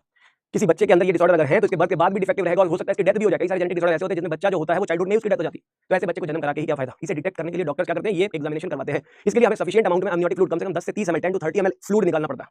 और ये कभी किया जाता है जब अमनियोटिक फ्लूइड सफिशिएंट अमाउंट में बन चुका हो। बेबी की बॉडी में सफिशिएंट अमाउंट में बन जाता है लगभग जब फर्स्ट ट्राइमेस्टर पूरा हो जाता है। 12 हफ्ते जब बीत जाते हैं तो अमनियोटिक फ्लूइड बन जाता है, मतलब एक अमाउंट में बन जाता है। अमाउंट ऑफ अमनियोटिक फ्लूइड बढ़ती जाती है एक टाइम के बाद। सेकंड ट्राइमेस्टर में अमाउंट जो होती है अमनियोटिक फ्लूइड की बढ़ती जाती है, तो हमारे पास सफिशिएंट फ्लूइड होता है। इसलिए ज्यादातर ये तब परफॉर्म किया जाता है जब ये अमनियोटिक फ्लूइड सफिशिएंट हो। ज्यादातर ये कब किया जाता है, जब अमनियोटिक फ्लूइड सफिशिएंट हो। वो टाइम होता है 14 to 19 वीक्स प्रेगनेंसी का, लगभग चौथे से पांचवां महीना। तो आप लिख सकते हैं 14 to 18 वीक्स में यूजुअली परफॉर्म्ड। जब हम अमनियोसेंटेसिस करते हैं तो इट इज यूजुअली परफॉर्म्ड। कब परफॉर्म किया जाता है, it is usually performed 14 to 18 weeks of pregnancy. जब बच्चे का डेवलपमेंट जो होता है वो 14 to 18 वीक्स तक हो जाता है। 14 to 18 वीक्स ऑफ प्रेगनेंसी जब हो जाता है बच्चा, उस टाइम पे हम परफॉर्म करते हैं ये प्रोसेस। तो अमनियोसेंटेसिस का बेटर रिजल्ट मिलता है। लेकिन अब आती है इसका ड्रॉबैक। अब आता है इस कुप्रथा का ड्रॉबैक। इस कुप्रथा का ड्रॉबैक क्या है, इस मेथड का अमनियोसेंटेसिस का मिस यूज। अब आता है important question, miss use of amniocentesis. Amniocentesis की मदद से लोग क्रोमोसोमल डिसऑर्डर तो पता कर ही लेते हैं, लेकिन फीटल सेक्स डिटर्मिनेशन सेक्स को डिटरमाइन भी किया जा सकता है। और इसी वजह से जब लोग फीटल सेक्स डिटर्मिनेशन कर लेते हैं, अगर चाइल्ड का सेक्स फीमेल फीटस है तो ऐसे में there is increased use of female foeticides. क्या करते हैं, उस फीमेल चाइल्ड को मारने के लिए फीमेल फीटिसाइड्स का इस्तेमाल करते हैं। अबॉर्शन करवा देते हैं बच्चों का, बेबी को अबॉर्ट करा देते हैं, ऐसे टाइम पर अबॉर्ट करवा देते हैं जब वो प्रेगनेंसी डिलेड हो चुकी है, काफी लेट हो चुका है। और इस अबॉर्शन की वजह से उस मदर की, उस फीमेल की डेथ हो जाती है। कई बार तो ऐसा भी होता है कि जबरदस्ती जबरन उसके बच्चे को अबॉर्ट कराया जाता है, उस मदर की इतनी ज्यादा ब्लीडिंग हो जाती है कि डेथ हो जाती है। कई बार कुछ अबॉर्शन ऐसे लोगों से कराए जाते हैं जो बिल्कुल अनक्वालिफाइड होते हैं, अनएक्सपीरियंस्ड होते हैं, उनका क्वालिफिकेशन भी नहीं है, उनसे करवा दिया जाता है। तो अनक्वालिफाइड डॉक्टर्स या अनक्वालिफाइड लोगों से पर्सन से इसको कराना, अनएक्सपीरियंस पर्सनों से कराना भी डेंजरस हो जाता है। और उसकी वजह से मदर की, वो फीमेल बेबी की डेथ तो हो ही रही है, साथ साथ मदर की भी डेथ का खतरा बढ़ जाता है। तो इंक्रीज यूज ऑफ फीमेल फीटिसाइड्स और किस अबॉर्शंस के केसेस बहुत ज्यादा बढ़ जाते हैं। फीमेल फीटस के अबॉर्शन, इंड्यूस्ड अबॉर्शन के केसेस बढ़ जाएंगे by unqualified professionals, unqualified peoples, जो प्रोफेशनल्स नहीं है। तो अनक्वालिफाइड क्वैक्स या unqualified persons will do this, जिन्हें कोई एक्सपीरियंस नहीं है। और इसकी वजह से भी हमारी समाज में फीमेल की किलिंग के साथ साथ मदर की भी डेथ्स हो रही थी। इसलिए गवर्नमेंट ने इसको अंडर रेगुलेशन बनाया। आप आगे पढ़ोगे, गवर्नमेंट ने कुछ रूल्स बनाए। अबॉर्शन कुछ स्पेशल टर्म्स एंड कंडीशंस में ही हो सकते हैं। एमटीपी एक्ट जिसको कहते हैं, आगे पढ़ेंगे इंड्यूस्ड अबॉर्शन कैसे कैसे किया जाता है। बट फिलहाल हमने अभी पढ़ा अमनियोसेंटेसिस होता क्या है, कब किया जाता है और इसका मिसयूज क्या है, इसका यूज कहां पे है। देखो यूज कहां पे है और इसका मिसयूज क्या है, तो हम इसे रोकना है। रिप्रोडक्टिव हेल्थ का ये ऑब्जेक्टिव भी है कि हम इसे रोकें। एनसीईआरटी में प्रॉब्लम्स और स्ट्रेटजीज को कैसे डिफाइन किया है हम देखते हैं। प्रॉब्लम्स और स्ट्रेटजीज में आप देखें, यार इंडिया वाज अमंग, पहला पॉइंट मैंने थोड़ा हाईलाइट करके दिया, याद रखना चाहिए कि India was among the first countries in the world to initiate action plans and programmes at the national level to attain reproductive health as a social goal. हमारे यहाँ रिप्रोडक्टिव हेल्थ को एज अ सोशल गोल लिया गया और इसके बाद हमने ये चीजें जो की है वो इसलिए की है ताकि हम रिप्रोडक्टिवली हेल्दी सोसाइटी बना सके। इसके बाद अगला पॉइंट देखेंगे, यार these programmes are called family planning programmes initiated in 1951 we are periodically assessed over past decades. इनको पास्ट 10 कई सालों में इनको क्या किया गया है, पिछले कई 10 सालों में इसको रीइवैल्यूएट किया जाता है, इसकी एनालिसिस की जाती है, चेंज किया जाता है, कुछ नए प्लान्स इंप्लीमेंट किए जाते हैं, कुछ नए रूल्स बनाए जाते हैं, कुछ एक्ट्स बनाए जाते हैं, ध्यान रखेंगे। यार improved programmes covering wider reproduction related और एरियाज इंक्लूड किए गए। पहले केवल पॉपुलेशन को रिलेट किया गया था और भी एरिया रिलेट किए गए, तो इस प्रोग्राम का नाम रख दिया गया reproductive and child health care programme, जिसे हम आरसीएच कहते हैं। अगला था creating awareness among the people, लोगों के बीच में अवेयरनेस क्रिएट की जाए।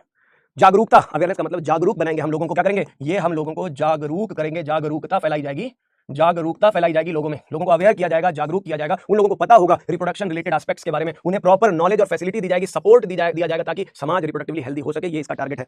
With the help of audio visual, अगर हम बात करें ऑडियो विजुअल की, रेडियो के थ्रू, एफएम के थ्रू, टेलीविजन के थ्रू, प्रिंट मीडिया, अखबारों में, गवर्नमेंट और नॉन गवर्नमेंटल ऑर्गेनाइजेशन द्वारा, एनजीओज द्वारा ये सारा स्टेप्स लिया जा रहा है जो अवेयरनेस फैला रहा है लोगों में, पीपल में अबाउट दिस एस्पेक्ट। पेरेंट का रोल है, क्लोज रिलेटिव्स का रोल है और मास्टर बीड़ू का रोल है। किसका रोल है, मास्टर बीड़ू का रोल है। आपके टीचर्स का भी रोल इंपॉर्टेंट हो जाता है इस बात को समझने में। और टीचर जो आपका दोस्त भी हो सकता है या आपके अपने क्लोज फ्रेंड जो होंगे, उनके थ्रू भी ये नॉलेज आपको दी जा सकती है। अगर सही नॉलेज जिसको है वो दूसरों को बताए तो अच्छी बात है, इससे लोगों में अवेयरनेस फैलेगी। तो have the major role in the dissemination of above information. इसे हमें फैलाना है, अगर हमें फैलाना है, इन चीजों को अवेयरनेस फैलाना है, तो इसमें बहुत सारे लोगों का इन्वॉल्वमेंट है। एक एक करके ये हर लेवल तक पहुंचना चाहिए, एक बच्चे से एक एडोलेसेंट से लेकर के एक अडल्ट तक, एक अडल्ट से लेकर एक बूढ़े तक। कई बार तो लोग इतने एडमेंट होते हैं, इतने रिजिड होते हैं कि वो चीजों को ना सुनना चाहते हैं, ना समझना चाहते हैं, ना फॉलो करना चाहते हैं। इसलिए ये प्रॉब्लम बढ़ती ही जा रही है। कई लोग रिलीजन का बहाना देते हैं, कई लोग समाज के दायरे का बहाना देते हैं, कई लोग शर्म का बहाना देते हैं, कई लोग बहुत सारी चीजों को इसमें इंक्लूड करते हैं। शर्मीलापन भी रिप्रोडक्टिवली हेल्दी सोसाइटी में बहुत सारी चीजों को रोक देता है। लेकिन कहीं जहां बाउंड्रीज की जरूरत है वहां बाउंड्री लगाई जाए। कोई किसी को एसटीडी हो रखी है, अगर वो बाउंड्री लगाए, आप सोच के देखिए किसी को सेक्सुअली ट्रांसमिटेड डिजीज हो गई, उसने बाउंड्री लगा ली, वो घर से बाहर नहीं जा रहा, डॉक्टर को दिखाने नहीं जा रहा, ना वो डॉक्टर को दिखाने जाएगा तो कैसे उसका इलाज होगा। अगर वो बीमारी उसके थ्रू किसी और में फैल गई फिर क्या होगा। फिर इन सबको हमें रोकने के लिए बहुत सारी चीजों को समझना भी जरूरी है। कौन कौन से तरीके हैं जिससे कोई एसटीडी फैल सकती है, कौन कौन से तरीके हैं जिसकी वजह से एसटीडी हो सकती है, इन सारी बातों का ध्यान रखना जरूरी है। तो गवर्नमेंट केवल इनिशिएटिव चलाए, नॉन गवर्नमेंटल ऑर्गेनाइजेशन इनिशिएटिव चलाए, उसी से नहीं होने वाला है। हमें भी अपने लेवल पे समझना होगा, पेरेंट्स को भी अपने लेवल पे समझना होगा, आपके फ्रेंड्स को भी आपके लेवल पे समझना होगा, आपके टीचर्स को भी, आप भी तो किसी के फ्रेंड हो, आपको भी इन चीजों को समझना होगा ताकि आप अपने दोस्त को सही राय दे सके। कई सारे दोस्त होते हैं मिथ्स से परेशान होते हैं, उल्टे मिसकंसेप्शंस होते हैं उनको, और इस एज में तो हजारों हजार मिसकंसेप्शंस होते हैं। सेक्स को लेकर के हजारों हजार मिसकंसेप्शंस होते हैं, मास्टरबेशन को लेकर के हजारों हजार मिसकंसेप्शंस होते हैं। बच्चे उल्टा सीधा चीज़ इंटरनेट पे खोजते हैं, इधर उधर खोजते हैं। अपने शरीर को समझने के लिए लोग पता नहीं क्या क्या करने लगते हैं और बर्बाद कर लेते हैं, जबकि आपका शरीर सेल्फ सस्टेनिंग सिस्टम है, वेल बैलेंस्ड सिस्टम है। आप बस अगर रेगुलर एक्सरसाइज करो, खान पान करते रहो, खाते पीते रहो, रेगुलर एक्टिविटीज में इन्वॉल्व रहो, उल्टा सीधा सोचने की जरूरत ही नहीं आपको। तो जहां कर्म है, जहां आप अपने कर्म पे ध्यान देते हो, अपनी पढ़ाई पे ध्यान देते हो, उनके बच्चों के दिमाग में उल्टे सीधे थॉट्स आते ही नहीं है। लेकिन जिन बच्चों के दिमाग में उल्टे सीधे थॉट्स आए उनका क्या करें, क्या उनको छोड़ दिया जाए? नहीं, सही गाइडेंस होनी चाहिए। काउंसलर होना चाहिए, सेक्स काउंसलर्स होने चाहिए डॉक्टर्स में, अस्पतालों में, नर्सिंग होम्स में, क्लिनिक्स में ऐसे लोग होने चाहिए जो इस तरह की प्रॉब्लम को सुन सके और उसका सही, सरल और सामान्य इलाज दे सके। तब जाकर के सोसाइटी हेल्दी सोसाइटी बन सकती है। कई लोग तो कुंठा से मर जाते हैं, डिप्रेशन से मर जाते हैं, कुछ चीजें उन्हें पता ही नहीं होती और डिप्रेस रहते हैं, अननेसेसरी डिप्रेस रहते हैं। समाज के प्रेशर में कुछ उल्टी सीधी चीजें देख करके, सोच करके डिप्रेस हो जाते हैं। बाकी तो क्या ही है, समझदार हो आप लोग, इस पे क्या ही ज्यादा चर्चा करें, इतना बहुत है। समझदार को इशारा भी काफी। अगला लाइन देखते हैं, introduction of sex education in the schools. Sex education, अभी मूवी आई थी रिसेंटली, एक बड़ा ही हाइक मिल जाती है अपने यहाँ। तो इस तरह के मुद्दे आए तो हाइक मिल जाती है, कुछ कंट्रोवर्सी आती है और कुछ हाइक्स मिल जाती है। समाज में ऐसी चीजें जैसी आती है ना, जैसे कोई ऐसी चीज आती है बहुत तेजी से हाइक मिलती है। चाहे स्टूडेंट हो, बच्चे हो, बड़े हो, बूढ़े हो, जवान हो, इन सब चीजों से बड़ा मजा आता है। समाज में कंट्रोवर्सी से बड़ा मजा आता है लोगों को। कंट्रोवर्शियल एस्पेक्ट्स आ जाए, कंट्रोवर्सीज आ जाए, बहुत मजा आता है। कुछ लोग विरोध करना शुरू कर देते हैं, कुछ लोग चप्पल जूते मारना शुरू कर देते हैं, कुछ लोग कालिक पूछना शुरू कर देते हैं। तो कालिक से लेकर के चप्पल जूते तक की जब बात आ जाती है तो कंट्रोवर्सी होती है और कंट्रोवर्सी से फेम मिलता है लोगों को। लेकिन कहानी क्या है, रियल में स्कूलों में अगर टीचर्स कमिटेड हो, सही तरीके से बच्चों को गाइड करें, आपकी एज ग्रुप में, तो सबसे ज्यादा रिक्वायरमेंट है एडोलेसेंट पीरियड। एक ऐसी पीरियड होती है भाई साहब, फेज ऑफ एक्सपेरिमेंटेशन कहते हैं इसको। बच्चा जो बचपन से चंदा मामा की कहानियां सुनता जा रहा है ना, आज का जो बच्चा है जो चंदा मामा की कहानियां सुनता हुआ आ रहा है, वो चंदा मामा की कहानियां सुनता हुआ आ रहा है। जैसे ही बड़ा होता है उसको लगता है चंदा तो मामा ही नहीं, उसके अपने थॉट्स आते हैं, बच्चा जजमेंटल होने लगता है, बच्चा खुद चीजों को जज करने लगता है, एनालाइज करने लगता है और एक्सपेरिमेंटल होने लगता है। साइंटिफिक आइडियाज उसके दिमाग में आने लगते हैं, खुराफाती आइडियाज भी आते हैं, हर चीज प्रैक्टिकली करके देखने का मन करता है बच्चे का। ये एज ऐसी है ना, फेज ऑफ एक्सपेरिमेंटेशन कहते हैं। ब्रिज है ये, चाइल्डहुड अडल्टहुड बीच का ब्रिज है, कनेक्ट करता है। बचपन खत्म नहीं हुआ, जवानी आई नहीं, कह रहे दोनों में ब्रिज, कह रहे बच्चा उसमें बीच में मंथन करता रहता है, पगलाया हुआ रहता है, एकदम अजीबोगरीब व्यवहार करता है, वो घूमता दिखाई देता है। बच्चों के इस बिहेवियर को पेरेंट को समझना पड़ेगा, बच्चों के इस बिहेवियर को पेरेंट को समझना पड़ेगा कि बच्चे का बिहेवियर कैसा चेंज हो रहा है। क्या केवल ये साइकोलॉजिकल है, क्या ये केवल फिजियोलॉजिकल है, क्या ये हार्मोनल है, केवल या कोई और बात चल रही है। यहाँ पे रोल बनता है टीचर्स का, पेरेंट का, फ्रेंड का, इन सबका। तो यहाँ ध्यान रखें, introduction of sex education in the school should also encourage. इन चीजों को भी एनकरेज किया जा सकता है, लेकिन हो सकता है लोग इसका भी विरोध करें, धर्म बीच में आ जाए, समाज बीच में आ जाए, समाज के ठेकेदार बीच में आ जाए। लेकिन जो फैक्ट है वो फैक्ट है। अगर बच्चों को सही जानकारी दी जाएगी तो ऑब्वियसली बात है, बहुत सारे सेक्स रिलेटेड क्राइम्स से बचा जा सकता है, सेक्स से रिलेटेड प्रॉब्लम से बचा जा सकता है। तो क्या कह रहे हैं, ये कह रहे हैं should also encourage to provide right information, सही इन्फॉर्मेशन दी जाए यंग्स को, to discourage children in believing the myth. उल्टी सीधी बातों में विश्वास करने से अच्छा है कि वो जाने, समझे और सही तरीके से समझे और मिसकंसेप्शन से दूर भागे। प्रॉपर इन्फॉर्मेशन रिप्रोडक्टिव ऑर्गन्स की दी जाए। एडोलेसेंट, देखो मैंने बताया अभी आपको, एडोलेसेंट जिस फेज में आप होते हो, जिसे टीनेज कहते हैं, ब्रिज होती है ये। एडोलेसेंस का मतलब होता है bridge between childhood and adulthood. Child and adulthood के बीच में ये एक ब्रिज है। तो अडल्टहुड एडोलेसेंट में जो चेंजेस आते हैं, सेफ और हाइजीनिक सेक्सुअल प्रैक्टिसेस की बात की जाती है, जहां पे सेक्सुअल ट्रांसमिटेड डिजीजेस से रोका जा सकता है, एड्स जैसी बीमारियों को रोका जा सकता है। That would help the people, specially those in this adolescent age, phase of experimental वाली एज ग्रुप वाले बच्चों को इन चीजों को सही जानकारी दी जाता है कि वो हेल्दी रिप्रोडक्टिव लाइफ जी सके, उनका भी अपना सही परिवार हो, हेल्दी परिवार हो, छोटा परिवार हो, सुखी परिवार हो। भविष्य के डॉक्टर्स, आ रही है बात समझ में? तुम भी कल को डॉक्टर बनोगे, तुम भी कल को पेरेंट बनोगे, तुम्हारे भी अपने बच्चे होंगे, तुम्हें भी इस शिक्षा की सही जानकारी अगर नहीं है, इस टॉपिक की सही जानकारी नहीं है, तो तुम अपने बच्चों को क्या सिखाओगे? समझ आ रही बात? तो ध्यान रखें, सावधान रहें, सतर्क रहें, सुरक्षित रहें और अपना ख्याल रखें। यही यहाँ पे कहानी समझ में आती है, हर बात को समझते रहें। कह रहे अब एजुकेटिंग द पीपल, ये भी एक तरह का, कह रहे अंधे के शहर में आप आईना नहीं दिखा सकते। एजुकेटिंग पीपल एक वन ऑप्शन है, ये भी एक तरीका हो सकता है। लेकिन आप सबको अगर सिखाना शुरू कर दोगे, गांव में अगर सिखाना शुरू कर दिया तो सबको आपकी बात सुनेगा नहीं, लाठियां अलग पड़ेंगे, डंडे अलग पड़ेंगे, माथा फूट जाएगा। इसलिए ज्ञान वहीं दे जहां जरूरत है। लेकिन सरकार को, सरकारी लोगों को, सरकार में बैठे हुए लोगों को, पावर में बैठे हुए लोगों को कोशिश करना चाहिए कि लोगों तक एजुकेशन पहुंचे, फर्टाइल कपल्स को जानकारी मिले, मैरिजेबल एज के बारे में लोगों को बताया जाए कि 18 साल लड़कियों में है, लड़कों में 21 साल है। सरकार में ये भी चर्चा चल रही है कि दोनों की उम्र जो है वो 21 साल कर दी जाए, क्योंकि लड़की भी अब कंधे से कंधा मिलाकर के ह्यूमन के साथ काम कर रही है, ड्यूटी कर रही है, वो भी जॉब कर रही है, इसलिए शादी की एज 21 और 21 दोनों की हो जाए। लेकिन उसका भी अपोजिशन चल रहा है, कुछ लोग अपोज कर रहे हैं, कह रहे हैं नहीं, लड़कियों की ग्रोथ मेंस्ट्रुअल साइकिल पहले शुरू हो जाती है, रिप्रोडक्टिव ऑर्गन पहले मैच्योर होने लगते हैं, 18 साल राइट एज है। कंट्रोवर्सी स्टिल अगेन कंट्रोवर्सी, कह रहे हैं अभी इसके बीच में बातें चल रही हैं, हो सकता है आने वाले समय में 21 साल कर दी जाए, लेकिन अभी 21 साल लड़कों के लिए और 18 साल लड़कियों के लिए मैरिजेबल एज है। तो आप भी वही याद रखेंगे, सरकारी तौर पे, कानूनी तौर पे यही याद रखेंगे। बर्थ कंट्रोल ऑप्शंस के बारे में लोगों को बताया जाए, पोस्ट नेटल केयर के बारे में बताया जाए, सारे पॉइंट्स हैं, अवेयरनेस फैलाई जाए लोगों के अंदर, यही सारी बातें हैं, इसमें और कुछ नहीं है।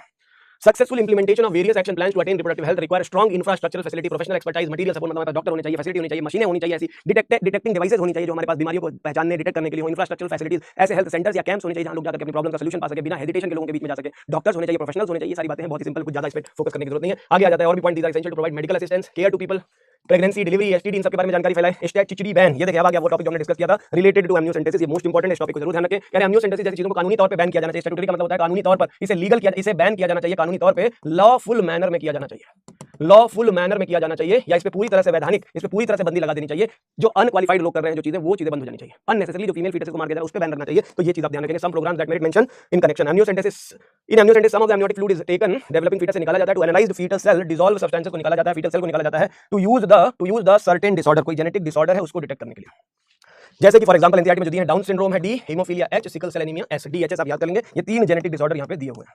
ठीक है जी। अगला कहता है research on various reproductive related area, research भी किया जाना चाहिए।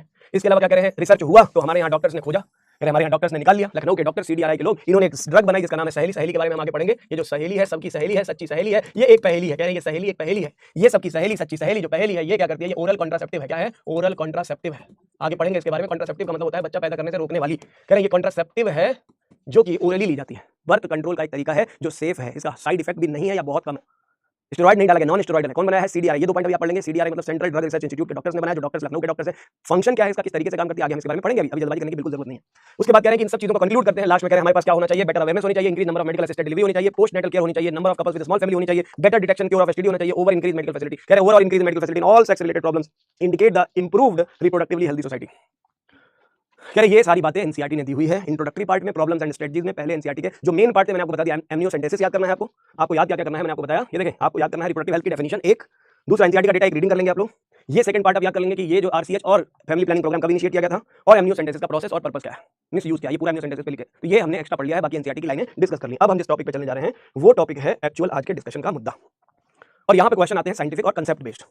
टॉपिक है पॉपुलेशन स्टेबलाइजेशन। अगर हम वर्ल्ड पॉपुलेशन ट्रेंड को देखें, बढ़ती हुई जनसंख्या को देखें, जिसके लिए हम टर्म भी यूज करते हैं पॉपुलेशन एक्सप्लोजन। एक टर्म यूज किया जाता है जिसे कहते हैं पॉपुलेशन एक्सप्लोजन। पॉपुलेशन एक्सप्लोजन, जैसे मैंने आपको बताया बढ़ती हुई जनसंख्या बहुत सारी प्रॉब्लम्स क्रिएट कर रही है। तो पॉपुलेशन एक्सप्लोजन जिसे हम कहते हैं rapid increase in population. Population explosion का मतलब है रैपिड इंक्रीज हो रही है जो population, rapid increase in population, rapid increase in population over a specified period, over a specified period, specified period. अगर हम टाइम पीरियड की बात करें तो बहुत कम टाइम में बहुत ज्यादा नंबर में पॉपुलेशन बढ़ती है, रैपिडली बढ़ती है, बहुत फास्ट रेट से बढ़ती है, उसे कहते हैं पॉपुलेशन एक्सप्लोजन। और डेटा कह रहे हैं इसको अगर समझना है तो हमको डेटा देखना पड़ेगा, पुराना डेटा हमें उठाना पड़ेगा। और पुराना डेटा क्या कहता है, कह रहे हैं कि इसको आप देखें जरा, वर्ल्ड पॉपुलेशन के बारे में अगर आप सोचें तो वर्ल्ड पॉपुलेशन जो थी, विश्व की जो जनसंख्या थी, world population was at time, जब हमने 1900 की बात करी, इन 1900 में वर्ल्ड पॉपुलेशन जो थी वो लगभग अगर आप देखें तो 2 बिलियन थी। वर्ल्ड पॉपुलेशन 2 बिलियन थी इन 1900, और यही पॉपुलेशन इन मई 2001 या इन 2000 अगर हम कहें, जैसे ही हमने 2000 क्रॉस किया तो कह रहे हैं रॉकेट की स्पीड से बढ़ी, रॉकेटेड, नॉर्मल नहीं, रॉकेट की स्पीड से बढ़ी भाई साहब। रॉकेट की स्पीड भी इससे भी तेज होती है। तो कह रही रॉकेट की स्पीड की तरह बढ़ी और ये लगभग 6 बिलियन हो गई, रॉकेटेड अप टू 6 बिलियन। ये वर्ल्ड पॉपुलेशन की बात हो रही है, अभी बात हो रही है वर्ल्ड पॉपुलेशन की। कह रहे 2 बिलियन से 6 बिलियन पे पहुंच गए। और 2011 में यही चीज, जब 2011 की हमने बात करी, 2011 का पॉपुलेशन का जनगणना करा जिसे सेंसस कहते हैं, तो सेंसस कहते हैं उस टाइम पे जब काउंट करा तो ये 6 बिलियन वाले 7.2 बिलियन क्रॉस कर चुके थे। मई 2011 में 7.2 बिलियन क्रॉस कर चुके थे। 2011 का डेटा है। इसमें हम टर्म जो यूज करते हैं, एक टर्म हम यूज करते हैं जिसको कहते हैं सेंसस। सेंसस, यहाँ दो टर्म है, अगर कंफ्यूज होंगे तो आपको याद रहना चाहिए। एक होता है जिसे कहते हैं सेंसस। सेंसस का मतलब होता है official count of the population, official count of human population, official count of population. जो किसी एक पर्टिकुलर स्पीशीज के लोग होते हैं जिसे पॉपुलेशन कहते हैं, उसका ऑफिशियल काउंट होता है तो उसे कहते हैं हम सेंसस। और एक टर्म होता है जिसे कहते हैं डेमोग्राफी, एक टर्म होता है जिसे कहते हैं डेमोग्राफी। और डेमोग्राफी का मतलब होता है बच्चों, डेमोस का मतलब ह्यूमन पॉपुलेशन, तो कह रहे हैं डेमोग्राफी मतलब इसे कहते हैं scientific study.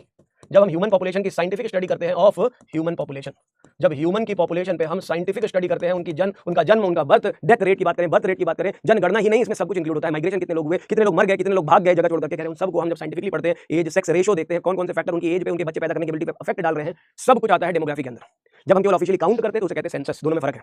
Count of population census, overall study scientific study of population is called demography. तो हम जब डेमोग्राफी कर रहे हैं, काउंट जब सेंसस कर रहे हैं, तो सेंसस के हिसाब से ये हो गई वर्ल्ड पॉपुलेशन। ये जो डेटा हमने लिया वो किसका है, वो वर्ल्ड पॉपुलेशन का। किसका है बाबू लोग, ये है बेटा, ये है ऑफिशियल काउंट है, ये वर्ल्ड पॉपुलेशन का। अब कह रहे हैं similar trend has been observed in India. Bharat भी पीछे थोड़ी है, हमारा भारत विश्व में किसी से कम नहीं है। कह रहे हैं similar trend has been observed in India also, in our country Bharat में, इंडिया में। कह रहे बिल्कुल वैसा ही ट्रेंड देखने को मिला। खाली विश्व में थोड़ी बड़े लोग, उस विश्व में सबसे ज्यादा कंट्रीब्यूशन हमारे भारत का। और चाइना तो भाई साहब, चाइना है भारत का कंपटीटर है, या यूं कह ले पॉपुलेशन में हम उससे आगे हो चुके हैं। अब तो हम ही उससे आगे हो चुके हैं, विश्व के सबसे सर्वाधिक जनसंख्या हमारी हो चुकी है।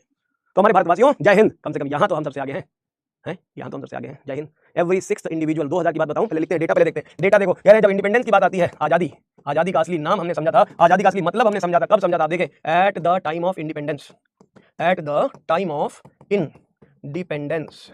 जब हम इंडिपेंडेंस की बात करते हैं, जब हमने आजादी ली थी, तब हम लोग थे 350 मिलियन। कितने थे, लगभग 345 मान लो, 345 से 350 मिलियन थे हम लोग। 345 से 350 मिलियन थे हम लोग लगभग at the time of independence. जब आजाद हो रहे थे तो हम लोग इतने थे। और जब आजादी मिल गई भाई साहब, जब आजादी मिल गई ना, आजादी का असली मतलब समझ में आया लोगों को, आजादी का असली मतलब समझ में आया, और भाई साहब तबाही ला दी हम लोगों ने। 2000 आते आते जब 2000 आया, कह रहे ये तो 1947 की बात होगी ना आजादी का समय। कह रहे इन 2001 या मई 2001 हम जब आते हैं, कह रहे मई 2001 तक जब पहुंचे, मई 2001 मतलब 2000 खत्म हुआ, 2001 में आए, तो मई 2001 में हम क्रॉस कर गए, वी हैव क्रॉस्ड 1 बिलियन। बधाई हो, 1 बिलियन क्रॉस कर गए। इसका मतलब इस टाइम पे 2001 की अगर हम बात करें, उस समय अगर हम काउंट करते तो हर छठा इंसान हिंदुस्तानी मिलता है। ये देखो 6 बिलियन टोटल, 1 बिलियन हम, एवरी सिक्स्थ इंडिविजुअल इस पूरे वर्ल्ड में, इस पूरी दुनिया में, इस पूरे जहान में हर छठा आदमी एक हिंदुस्तानी, हर छठा आदमी, every sixth member is an was an Indian. और इंडिया में भी सबसे ज्यादा महान रोल प्ले किया है हमारे उत्तर प्रदेश और बिहार के लोगों ने। भाई साहब बता दिया है कि रियल आर्यंस है, 2 आर्यंस है। इन लोगों का जो ब्रीड है ना, इंडियन का जो ब्रीड है ना, ये जो यूपी बिहार वाले लोग हैं ना, खतरनाक ब्रीड लेकर के आए हैं भाई साहब। बच्चे पैदा करने में इनके आगे कोई नहीं है। लार्जेस्ट पॉपुलेशन अगर हम बात करते हैं इंडिया में, लार्जेस्ट पॉपुलेटेड स्टेट इंडिया में, लार्जेस्ट पॉपुलेटेड स्टेट, सबसे बड़ा पॉपुलेशन वाला स्टेट जो है भाई साहब, वो है हमारा उत्तर प्रदेश, यूपी। प्रणाम करता हूं यूपी को, हमारा यूपी, हम सब का यूपी, हम सब का यूपी। परिवार नियोजन से इनको कोई लेना देना नहीं है, बस आते जाओ आते जाओ आते जाओ। मतलब ये दूसरे लोग अगर सोचते होंगे हम दो हमारे दो, तो ये कहते हैं हम दो हमारे गिन लो। ये कौन लोग हैं? हम दो हमारे गिन लो, गिन लो। तो कह रहे उत्तर प्रदेश। एंड दूसरा कह रहे लार्जेस्ट पॉपुलेशन डेंसिटी किसकी है?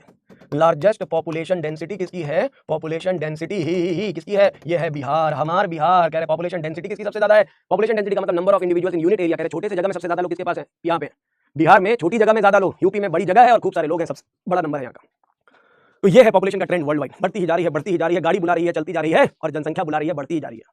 तो ये बढ़ती हुई जनसंख्या पूरे भारत में जैसी, पूरे विश्व में जैसी रही, इंडिया में वैसा ही ट्रेंड देखने को मिला। और हम लोग बढ़ते जा रहे हैं, क्रॉस करते जा रहे हैं, जनसंख्या बढ़ाते जा रहे हैं। ठीक है जी। अब आता है एक टर्म जहां पे एनुअल एवरेज ग्रोथ रेट की बात आती है। एक और टर्म आता है जिसे कहते हैं एनुअल एवरेज ग्रोथ रेट। जो इंडिया की एवरेज ग्रोथ रेट है, the growth rate, population growth rate in India, population growth rate in India, अपनी कंट्री का जो ग्रोथ रेट है, दैट वाज, इंडिया का पॉपुलेशन ग्रोथ रेट जो था वो था, इट वाज पहले अकॉर्डिंग टू 2001 सेंसस 1.7% था। अकॉर्डिंग टू, पुरानी एनसीईआरटी में दिया हुआ है, अकॉर्डिंग टू 2001 सेंसस, जो पुरानी एनसीईआरटी है उसमें ये डेटा लिखा हुआ है। लेकिन न्यू एनसीईआरटी कहती है it is less than 2%, less than 2%। New NCERT कहती है, न्यू एनसीईआरटी में लिखा हुआ है ये according to the census, according to 2011 census. NCERT ने इसे कुछ थोड़ा बहुत लोचा करके इधर उधर घुमा के लिख दिया है। बात तो वही हुई, 1.7%, लेस देन 2%, एक जैसा ही है। वैसे तो मैं आपको बताऊं 1.7 ही सही है, लेकिन इन्होंने थोड़ा बहुत अपने आप को करेक्ट किया है। पुरानी एनसीईआरटी में जो करा था वो रायता यहाँ पे लाके समेटा, कह रहे हैं इसको हम लेस देन 2% लिख देंगे, उससे भी सही हो जाएगा। इसका मतलब क्या? अगर आपसे पूछ दे कोई कि हर साल हमारे यहाँ ग्रोथ रेट लेस देन 2% है, मतलब लेस देन 2% का मतलब है दैट इज एवरी ईयर हमारे यहाँ 20 इंडिविजुअल्स इंक्रीज हो रहे हैं। 20 इंडिविजुअल्स हर साल, इंडिविजुअल्स इंक्रीज हो रहे हैं। एवरी ईयर 20 इंडिविजुअल्स, कितने में? Every individuals 20 individuals increase among the 1000 individuals, among 1000 individuals, 1000 लोगों में कम से कम 20 लोग हर साल बढ़ रहे हैं। 20 individuals increase among the 1000 individuals per year, एक साल में। इसको हम लिख सकते हैं इंक्रीज ऑफ 20 पर 1000 पर ईयर। ये हम ऐसे याद कर सकते हैं। ये कुछ इस तरीके से पॉपुलेशन की ग्रोथ हो रही है परसेंट में। पॉपुलेशन ग्रोथ रेट की बात करिए, रेट मतलब यूनिट टाइम। जब भी हम रेट की बात करते हैं तो टाइम को उसमें पैरामीटर ले लेते हैं। तो कितनी ग्रोथ पर ईयर हो रही है? 20 लोग बढ़ रहे हैं पर ईयर, 1000 में, 1000 लोगों में से 20 हर साल बढ़ रहे हैं। इसका मतलब हमारी जनसंख्या बढ़ती जा रही है, बेलगाम बढ़ती जा रही है। और बढ़ती हुई जनसंख्या से प्रॉब्लम तो आनी है, श्योर प्रॉब्लम आनी है। आप देखोगे किसी भी एक चीज में, आप कहीं घूमने चले जाओ, जगह ही नहीं खाली है। कोई एग्जाम देने चले जाओ, जगह ही नहीं खाली है, सीट ही नहीं खाली। आप अपने एग्जाम ले लो, पहले 6-7 लाख लोग, पहले 1 लाख लोग देते थे, फिर 6-7 लाख हो गए थे बढ़ते बढ़ते, फिर 13 लाख हुए, 15 लाख हुए, 20 लाख हुए, अब तो 22 लाख बच्चे भी दे रहे हैं। भले सीरियस कितने वो नहीं मैटर करता, कौन सीरियस होकर कौन सीरियस होकर नहीं दे रहा वो नहीं मैटर करता। मैटर यह है कि जनसंख्या बढ़ रही है। तो आप देखो एक छोटी सी भर्ती का एग्जाम निकलता है, क्लास ए का हो, क्लास बी का हो, क्लास सी का एग्जाम हो, क्लास डी का एग्जाम। अरे एक छोटे से साफ सफाई करने वाली अगर नौकरी का भी एग्जाम निकलता है, क्लीनिंग के लिए भी एग्जाम निकलता है, एक पियोन की भी नौकरी निकलती है, अगर सरकारी नौकरी निकलती है तो उसके लिए हजारों प्रतिभागी दौड़ पड़ते हैं। क्या है ये बेरोजगारी कहां से आ रही है? ये इसी पॉपुलेशन की, जनसंख्या की वृद्धि की वजह से आ रही है। तो बढ़ी तो ऐसा बढ़ी कि रुकने का नाम ही नहीं ली ये गाड़ी। इसीलिए कहा ये चैप्टर पढ़ो, पढ़ाओ, समझाओ लोगों को, बताओ लोगों को कि जनसंख्या कैसे नियंत्रण में आएगी और जनसंख्या नियंत्रण के लिए क्या क्या उपाय किए जा सकते हैं। उसी का साइंटिफिक प्रैक्टिस हम लोग बाकी पढ़ा लिखा ले, मैरिजेबल एज डिसाइड कर ले, इंसेंटिव दे, पैसा दिया जाए। छोटी फैमिली जिसकी हो, सुखी परिवार को पैसे दिया जाए। सरकार को एक नई स्कीम चलानी चाहिए, जिसके कम लोग होंगे उनको पैसा दिया जाएगा। ओह वाह वाह, उत्तर प्रदेश की सरकार तो कह रही है कि जिसके कम लोग होंगे उनको सरकारी नौकरी मिलेगी, जिनके यहाँ 2 से ज्यादा बच्चे होंगे उनको सरकारी नौकरी से रहने का अधिकार नहीं, उनका सरकारी नौकरी का अधिकार खत्म। सरकारी नौकरी में रहना है तो कम बच्चे पैदा करना, ऐसा सरकार मुहिम पैदा कर रही है, मुहिम जनरेट कर रही है। लेकिन इंप्लीमेंट होना, भाई हमारे देश में ऐसी चीजें इंप्लीमेंट अगर हो जाए बवाल हो जाएगा। तो ऐसे उपद्रव से बचने के लिए सरकार भी कोई फैसला लेने से पहले सोचती है। लेकिन हाँ, एजुकेशन बेस्ट मेथड है, लोगों को समझाया जा सकता है, पढ़ाया जा सकता है, लोगों को आउटकम बताया जा सकता है, क्या गलत क्या सही है, ज्यादा होगी जनसंख्या तो नुकसान तुम्हारा ही है। तो कैसे पालोगे? एक बच्चे को सही रखो, 2 बच्चे को रखो, लेकिन सही से पालो, उन्हें प्रॉपर एजुकेशन दो, उन्हें काबिल बनाओ, उन्हें लायक बनाओ कि किसी के सामने हाथ ना फैलाना पड़े। दहेज प्रथा को बंद करो। लड़कियां कसम खा ले कि भाई दहेज देना ही नहीं, नौकरी करके अपने आप को लायक बनाना है, जिसकी गर्ज होगी वो शादी करेगा। अरे वैसे भी नंबर ऑफ गर्ल्स भारत में कम है, लड़के तो झक मार के आएंगे शादी करने की क्या चिंता है भाई? इंडिया का जो डेटा है वो अगर आप देखोगे, लड़कियां 945, पुराना डेटा बताऊं जो मेरे पास है, जो डेटा किताबों में लिखा है उसकी बात कर रहा हूं, ऑफिशियल डेटा 945 एवरेज, कुछ स्टेट्स में तो 700-800 भी है, 700 लड़कियां पर 1000 बॉयज। 945 एवरेज जो है वो है 945 बॉयज, 945 गर्ल्स पर 1000 बॉयज। केरला में थोड़ा डिफरेंट है, केरला में 1082 गर्ल्स पर 1000 बॉयज। 1082 मतलब 82 लड़कियां ज्यादा है, मतलब अगर लड़कियां खोजनी है तो आप केरला जा सकते हो, 82 लड़कियां ज्यादा है। लेकिन बॉयज तो बाकी ओवरऑल इंडिया में अगर आप देखोगे तो 945 गर्ल्स पर 1000 मेल्स, 1000 लड़कों में केवल 945 लड़कियां हैं।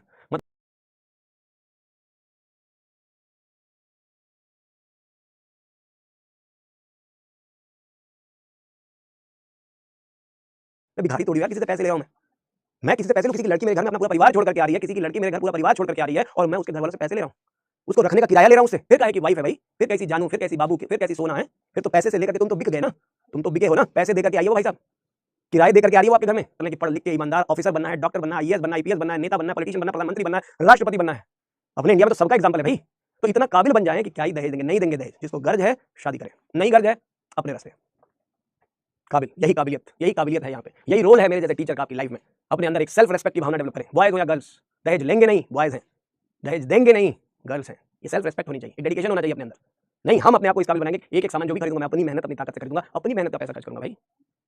अब ज्यादा बच्चे ये भी सोचेंगे सर आपने लिया था कि नहीं लिया था, अबे 1 रुपया भी नहीं लिए थे, जरूरत ही नहीं है, मेहनत करेंगे, दोनों मिल के खाएंगे, उस रोटी का स्वाद ही अलग होगा जो अपनी मेहनत से कमाया होगा, दहेज के पैसे का कितना क्या घमंड करें हैं, एंजॉय करो, लाइफ बहुत बहुत अच्छी है, बस अपने ऊपर कॉन्फिडेंस होना चाहिए। चलो आगे चलते हैं, बहुत ज्ञान ज्यादा दूंगा, कहोगे सर क्या इतना ज्ञान क्यों दे रहे हो भाई, चलो आगे चलते हैं। अब अगला टॉपिक हम पढ़ेंगे, वो पढ़ेंगे कॉन्ट्रासेप्टिव मेथड्स। क्या पढ़ेंगे? Contraceptive method. कह रहे किताब का भी तो कुछ पढ़ा दो भाई, समाज की तो बहुत बातें करा दी, कुछ किताब का भी पढ़ा दो। कॉन्ट्रासेप्टिव्स के बारे में बात करेंगे, कॉन्ट्रासेप्टिव मेथड्स के बारे में बात करेंगे, कॉन्ट्रासेप्टिव मेथड्स, साइंटिफिक मेथड्स के बारे में बात करेंगे हम, थोड़ा साइंटिफिक पे आते हैं, बाकी सब तो ज्ञान की बातें हैं, अवेयरनेस फैलाना, ये करना वो करना, इसे कहते हैं birth control method. Contraceptive method को कहते हैं बाबू birth control methods, birth control methods होते हैं ये। मेरी जनसंख्या बढ़ती जा रही है तो बर्थ कंट्रोल को मेथड कह रहे हैं, ऐसे मेथड जिसके बारे में लोगों को पता ही नहीं होता, उसके लिए अवेयरनेस फैलाई जाए, जानकारी अगर इसके बारे में रहेगी तो हो सकता है बर्थ कंट्रोल रुक जाए, क्योंकि बहुत सारी अनवांटेड प्रेगनेंसी हो जाती है, ऐसी प्रेगनेंसी जो नहीं चाहिए, हर साल इसलिए अबॉर्शन कराना पड़ता है, medical pregnancy, medical termination of pregnancy करना पड़ता है, हर साल आप देखोगे तो लगभग 45 to 50 मिलियन जनसंख्या ऐसी है जिनको अबॉर्ट करना पड़ता है, अबॉर्शन के थ्रू बच्चों को मार देना पड़ता है, अनवांटेड प्रेगनेंसी होती है वो, अब अनवांटेड प्रेगनेंसी हो रही है, उनके पीछे बहुत सारे रीजन होंगे, एक रीजन ये भी होगा बर्थ कंट्रोल मेथड के बारे में पता ही नहीं होगा।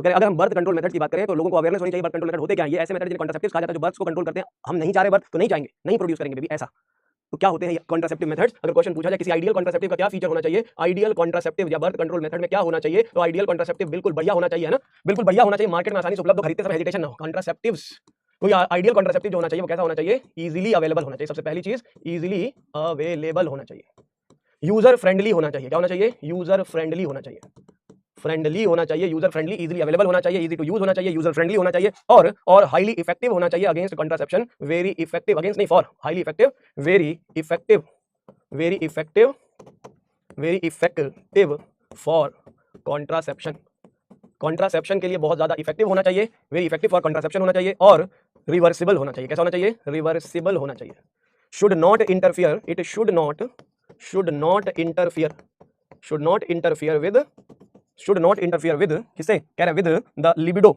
सेक्सुअल डिजायर, किसी इंसान की सेक्सुअल डिजायर को खत्म नहीं करना चाहिए, जिसे हम लिबिडो कहते हैं, अर्ज फॉर सेक्स जिसे कहते हैं, लिबिडो, लड़का हो या लड़की, उनकी सेक्स की इच्छा नहीं मरनी चाहिए, रिप्रोडक्टिव ऑर्गन्स नॉर्मल फंक्शन कर रहे हो, हार्मोन प्रोडक्शन नॉर्मल हो रहा हो, नॉर्मल गैमेटोजेनेसिस और नॉर्मल हार्मोन प्रोडक्शन हो रहा हो, तो कह रहे इजीली अवेलेबल हो, यूजर फ्रेंडली हो, इफेक्टिव हो, रिवर्सिबल का मतलब हो कि जब चाहें तो वो बेबी प्रोड्यूस कर सके, मतलब जब चाहें तो इस मेथड को हटा दें और उनका अपना बच्चा पैदा हो जाए, तो रिवर्सिबिलिटी हो, should not interfere with sexual desire, कह रहे ये सारे मेथड्स में से यार 3-4 भी होंगे तो चलेगा, लेकिन आइडियल में ये सारे कैरेक्टर हो, तो कह रहे ये सारे एक साथ तो मिलना पॉसिबल है नहीं, लेकिन फिर भी अगर ज्यादातर कैरेक्टर्स प्रेजेंट हो तो होना चाहिए, कह रहे एक और एडिशनल क्वालिटी हो सकती है, अगर चाहें तो और भी बेहतर बना सकते हैं, कह रहे इफ प्रोवाइड, कह रहे ये can, it should provide, can provide, अगर कर सकता है तो can provide, it is better, अगर ये प्रोवाइड कर रहा है protection against, protection against, against STD, sexually transmitted diseases, sexually transmitted disease. मैंने कहा सारा कैरेक्टर एक साथ तो नहीं हो सकता, लेकिन अगर है तो वो बेहतर कॉन्ट्रासेप्टिव माना जाएगा। एसटीडी के अगेंस्ट प्रोटेक्शन केवल कुछ ही प्रोवाइड करते हैं, सब नहीं करते, इसलिए ये मेन कैरेक्टरिस्टिक में नहीं आएगा, पहले जो पॉइंट्स लिखे हुए ये मेन में आएंगे, मतलब आसानी से मार्केट में या कहीं भी उपलब्ध मिल जाए, ऐसा ना हो कि मुर्गा के अंडे की तरह, शतुरमुर्ग के अंडे की तरह जाना पड़े लाने, कहीं स्पेशल कंट्री से जाकर लाना पड़े, युगांडा जाना पड़े उसके लिए, या फिर यूजर फ्रेंडली जो यूज कर रहा है उसके लिए बड़ा घातक, बड़ा मुश्किल हो रहा है, पता चला शरीर में उल्टी सीधी रिएक्शन कर रहा है, पेन क्रिएट कर रहा है, अननेसेसरी बर्डन क्रिएट कर रहा है, ये भी नहीं होना चाहिए। वेरी इफेक्टिव फॉर कॉन्ट्रासेप्शन, उसका वैल्यू, उसका कॉन्ट्रासेप्टिव पावर, जो एबिलिटी है फर्टिलाइजेशन को रोकने वाली, वो एकदम जबरदस्त होनी चाहिए, मतलब स्पर्म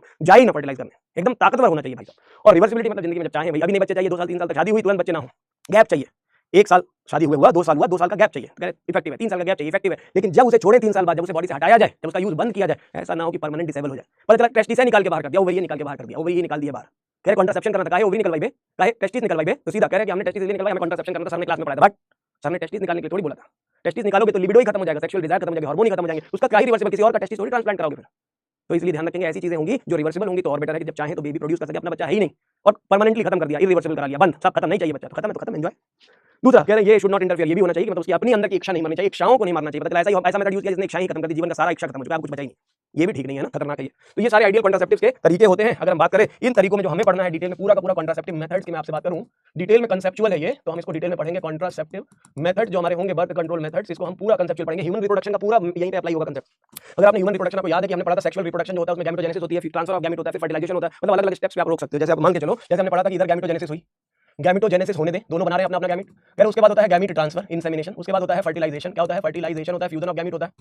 उसके बाद फिर होता है डेवलपमेंट ऑफ द एम्ब्रियो और उसका होता है इम्प्लांटेशन।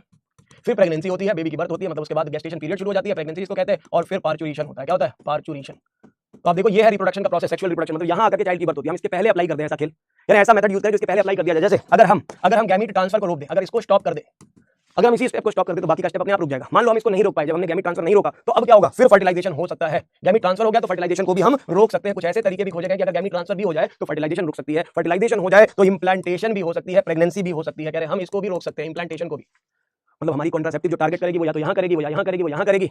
कभी कभी फीमेल्स में गैमेटोजेनेसिस ओव्यूलेशन को भी रोक देती है, ओवम के रिलीज को भी रोक सकती है। याद रखेंगे, हम गैमेटोजेनेसिस को भी रोक सकते हैं, हम गैमेटोजेनेसिस को भी रोक सकते हैं, गैमेट ट्रांसफर को भी रोक सकते हैं, इसको भी रोक सकते हैं। तो कॉन्ट्रासेप्टिव इनमें से किसी भी मेथड को रोका है। लेकिन एक बार बेबी इंप्लांट कर जाए उसके बाद खाली एक ही ऑप्शन फिर बचता है, फिर अबॉर्शन ही अबॉर्शन ही बचता है ऑप्शन। फिर यहाँ पे अबॉर्शन हो सकता है, इसके पहले दूसरे मेथड्स होंगे, लेकिन अगर वो नहीं हो पाया तो लास्ट में अबॉर्शन ही करना पड़ेगा। लेकिन कुल मिला के कंसेप्ट पूरा सेक्सुअल रिप्रोडक्शन का ही है। कहां कौन सी अप्लाई करनी है, कौन सा मेथड किसको रोकता है, वो हम यहीं पढ़ने वाले हैं। ये कॉन्ट्रासेप्टिव मेथड पढ़ने वाले हैं, इसमें आप पढ़ोगे। इसमें अलग अलग तरीके होते हैं। एक होता है नेचुरल मेथड, एक होता है नेचुरल मेथड जिसमें हम नेचुरल मेथड्स पढ़ते हैं। एक होता है नेचुरल मेथड्स, एक होता है जिसे कहते हैं बैरियर मेथड्स। क्या कहते हैं? बैरियर मेथड कहते हैं। बैरियर मेथड्स आते हैं। एक होता है जिसे कहते हैं आईयूडीज, इंट्रा यूट्राइन डिवाइसेस कहते हैं। एक होता है जिसे कहते हैं हार्मोनल मेथड। क्या कहते हैं? Hormonal method. हार्मोन्स का इस्तेमाल किया जाता है, हार्मोनल मेथड्स कहते हैं। इसके अलावा हम यूज कर सकते हैं और भी मेथड्स होते हैं, जैसे हार्मोनल मेथड्स के अलावा हम यूज कर सकते हैं और भी मेथड्स, जैसे कि हम इमरजेंसी कॉन्ट्रासेप्शन यूज कर सकते हैं या फिर परमानेंट मेथड यूज कर सकते हैं। परमानेंट, जिसे हम स्टेरिलाइजेशन मेथड भी कहते हैं। क्या कहते हैं? स्टेरिलाइजेशन मेथड कहते हैं। स्टेरिलाइजेशन मेथड्स भी कहा जाता है। और इसके बाद फिर इमरजेंसी कॉन्ट्रासेप्शन किया जाता है। क्या कहता है? Emergency contraception. इमरजेंसी कॉन्ट्रासेप्शन किया जाता है, इमरजेंसी कॉन्ट्रासेप्टिव्स का इस्तेमाल किया जाता है। और फिर लास्ट में आता है इंड्यूस्ड अबॉर्शन। इंड्यूस्ड अबॉर्शन या परमानेंट कह रहे हैं एमटीपी किया जाता है, उसे कहते हैं इंड्यूस्ड अबॉर्शन। इंड्यूस्ड अबॉर्शन मैंने क्या कहा? मैंने कहा रिप्रोडक्शन के स्टेप्स देखो, गैमेटोजेनेसिस से लेकर पार्चुरेशन तक का प्रोसेस है। इन सब के पहले कह रहे पार्चुरेशन बर्थ हो जाएगी तब तो बेबी आई गया ना भाई, तब तो मारोगे नहीं ना। तो कह रहे प्रेगनेंसी होने को ही हम इंप्लांटेशन और उससे पहले सारे स्टेप्स को रोकने के ये मेथड्स यूज करते हैं। और अगर प्रेगनेंसी हो गई तो ये जो ऑप्शन है वो प्रेगनेंसी होने के बाद होता है। इंप्लांटेड एम्ब्रियो के लिए ये काम किया जाता है। जब एम्ब्रियो इंप्लांट कर जाता है तभी ये इंड्यूस्ड अबॉर्शन किया जाता है, लेकिन ये बिना मेडिकल प्रैक्टिशनर या डॉक्टर के नहीं हो सकता। और भी मेथड है जो डॉक्टर की रिक्वायरमेंट जहां पे होती है, इन्हीं को हम डिटेल में पढ़ेंगे, लेकिन नेक्स्ट क्लास में पढ़ेंगे। आज के लिए बस इतना ही। नेचुरल मेथड में हम पढ़ेंगे, इसमें कुछ और ऑप्शंस एग्जांपल बेस पे पूछे जा सकते हैं। कौन कौन से मेथड नेचुरल में आते हैं? जैसे एक आता है नेचुरल मेथड में कैलेंडर मेथड, जिसे कहते हैं rhythm method.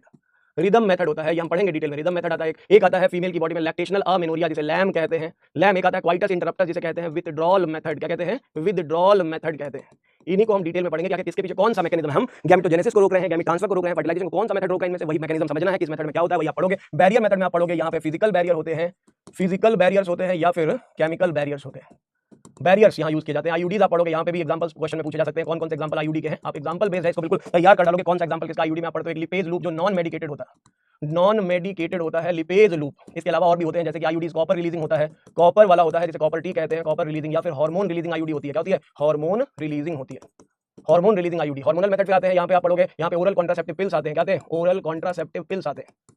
Oral contraceptive pills oral ली जाती है, खाने में दवाई कैप्सूल ली जाती है, या फिर इंप्लांट्स होते हैं जिनको स्किन में इंप्लांट किया जाता है, या फिर इंजेक्शन लिए जाते हैं, उन्हें कहते हैं इंजेक्टेबल्स। क्या कहते हैं? इंजेक्टेबल्स लिए जाते हैं। तो या तो इंजेक्शन लगवा सकते हैं या फिर इंप्लांट्स होते हैं या ओरली ली जाने वाली पिल्स होती हैं। परमानेंट मेथड स्टेरिलाइजेशन में आप पढ़ते हो tubectomy and vasectomy. Tubectomy surgical method है या सर्जरी की जरूरत पड़ती है, ट्यूबेक्टोमी या वैसेक्टोमी।